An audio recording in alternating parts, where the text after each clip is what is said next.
Welcome back to another week of NFL TNA. I am Ralph Michaels for WagerTalk TV. We're going to break down how big of an advantage to have back-to-back home games in the NFL, and is it a disadvantage to play back-to-back road games? We're going to look at the healthiest and unhealthiest NFL teams. Does that translate to winning and losing?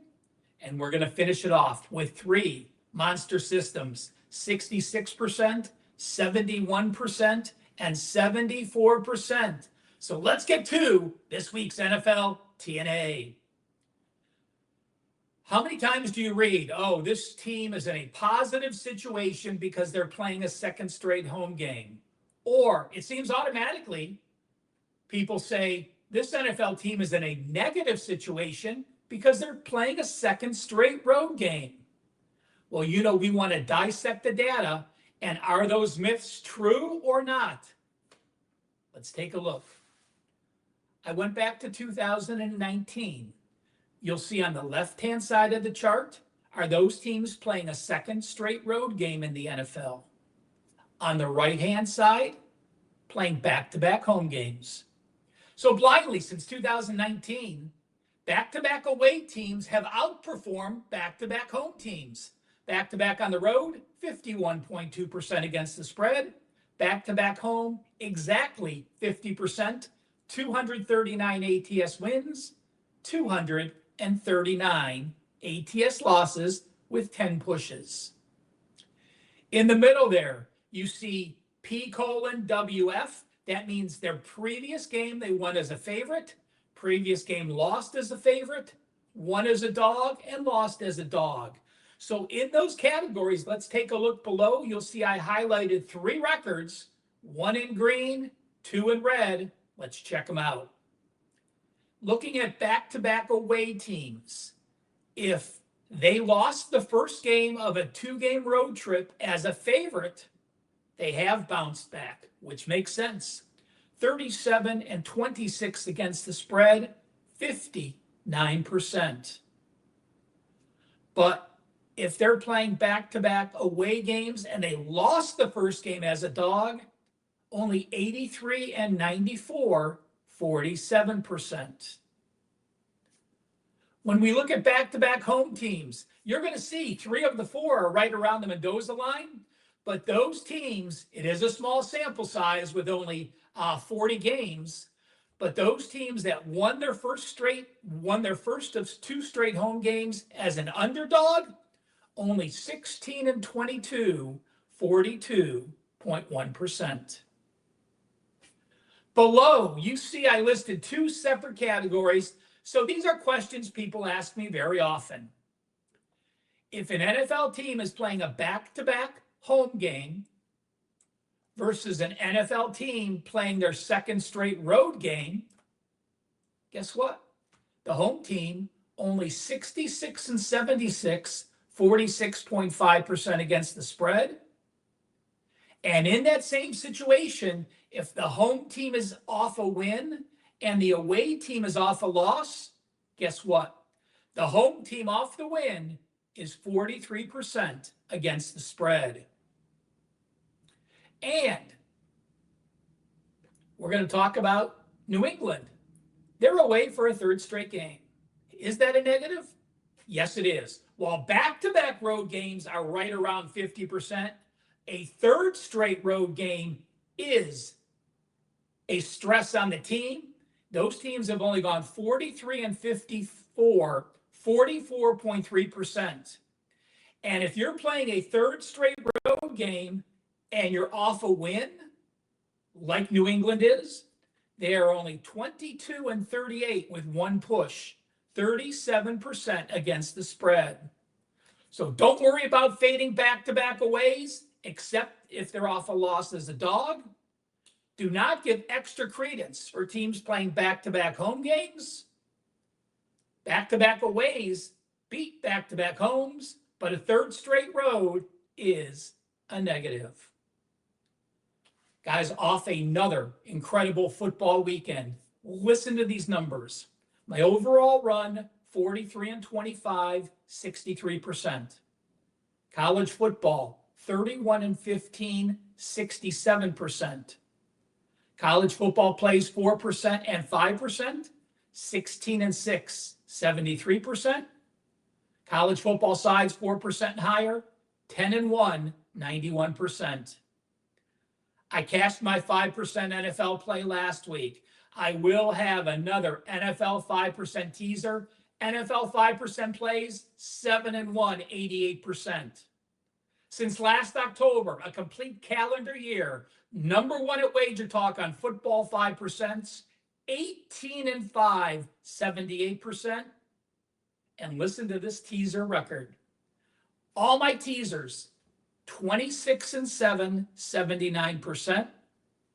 My teasers 4% and higher, 17 and 3, 85%.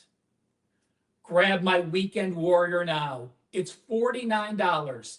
And I have plays loaded, so as soon as you sign up for that Weekend Warrior today, every play that I already have uploaded, you will receive it. And as soon as I start releasing the rest of my plays, you will have them as well. I always release all of my Saturday college football by Friday. I always release all of my Sunday NFL by Saturday.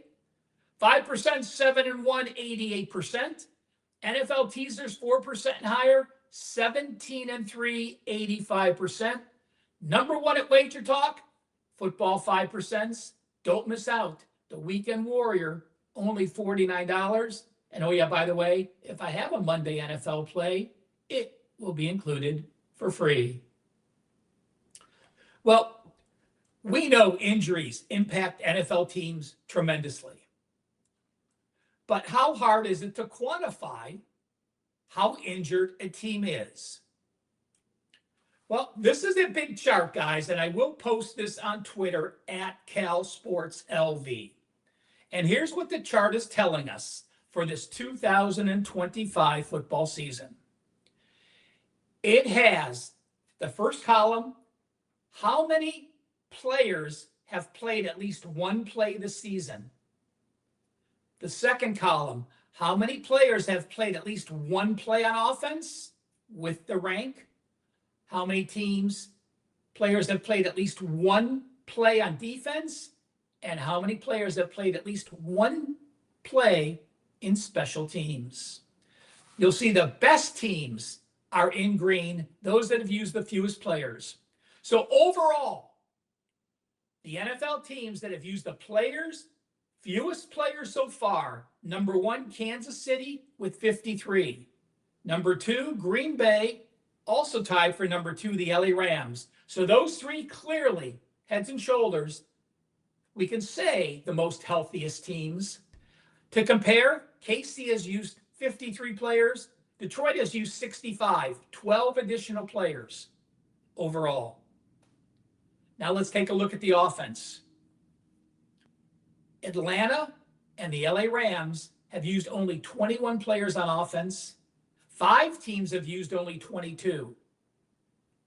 Who's at the bottom of that list? Well, the Minnesota Vikings have already used 29 players on offense. So let's break that down. Atlanta and the Rams have used 21 players. So that means every first string player and 10 second string players. They have not even gone to a third string. They may have, but we're just talking overall numbers. Minnesota, 29 players. You have 11 players on offense. So every first string player has played, every second string player has played, and 7 third string players may have saw action as well. That's a big number there. On defense, well, guess what? Green Bay, 21 defensive players used. Yes, they have a good defense. Atlanta, 23 players used. They have the NFL's number one defense. Tampa Bay, 23 players used. They're up there as well. So Green Bay, 21 players on defense, all the first string and 10 second strings. At the bottom of that list, Indianapolis have used 31 defensive players already. So every first string, every second string, and 9 third string players. That's a big number this early in the season. Special teams, I don't put as much credence in that, but as a team wears down, you see some teams breaking down the special teams. For example, Kansas City has used the fewest players, 38. Detroit has used 56 players. So Detroit has used 18 additional players on special teams versus the Chiefs.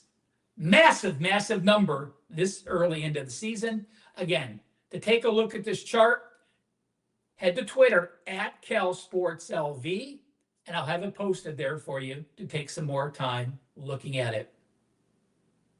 Before we get to our three monster systems, I want to say thank you so much for taking the time to watch this video. Guys, the comments that you leave not only helps our algorithms, it helps me provide you stats, numbers, situations that you want to learn about, making us all better bettors. Hit that like button and make sure you're following WagerTalk TV, WagerTalk TikTok, and all the social media networks. Over 300,000 people follow WagerTalk. Be part of this great group of followers. Well, let's get to our three super systems for this week. Well, it's only appropriate. I'm talking about teams off a second straight away game. The Texans, on the road, they're off an away win. In this case, though, Seattle is also off a road game, and we have a line between the 3.5s. So the Texans are from plus 3.5 to minus 3.5. They're on the road. They won on the road last week, and the Seahawks were also on the road. So two competitive teams, both had to travel this week. The over-under in this case, since 2021, 13 overs and 36 unders. That is 73.5% to the under. System one says Texans and Seahawks under the total. Well, the Giants are coming off a Thursday night game, and boy, did they play well, pulling the upset. So how do NFL teams do that pulled a sizable upset as an underdog of 6.5 or more? And now they're an underdog again of 6.5 or more. Giants win as a dog. They were plus 6.5 or higher. This week they play the Broncos. Again, they fall in that parameter where they're plus 6.5 and higher.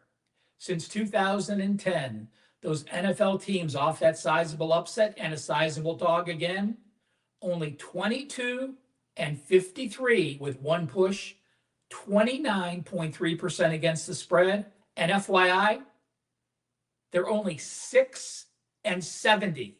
That is 8% straight up. So they don't get those wins very often. They don't cover very often. Again, they have failed to cover over 70% of the time. System two says to fade the New York Giants. And a couple weeks ago, guys, we talked about teams coming off buys, teams before buys. Well, this is a before the buy situation. And if you did not see that pre-buy video, go back and check it from 2 weeks ago. You'll be happy you did. You'll be surprised at some of those results. So when we have a road team playing a division opponent and they have a buy on deck, when teams are going to spend that week off with their family and friends, it motivates them to play well. If they're on the road versus the division foe, it motivates them even more. Those teams on the road versus the division foe with a buy on deck, going back to 2010, are 45 and 23, 66.2% against the spread. I'm mentioning it now. Week 7, it applies to the Raiders and the Chiefs. Week 8, it applies to the Bucs and the Saints. Week 10, it applies to the Saints versus the Panthers. So the Bucs week 8, Saints week 10, Raiders week 7. Write down the system. It's one of my favorites. You'll be glad you did. Hit that like button. Follow us on WagerTalk TV. And make sure you're checking out my Weekend Warrior so you don't miss another NFL winner or one of my monster NFL teasers that are now 17-3, 85%. Thanks for tuning in.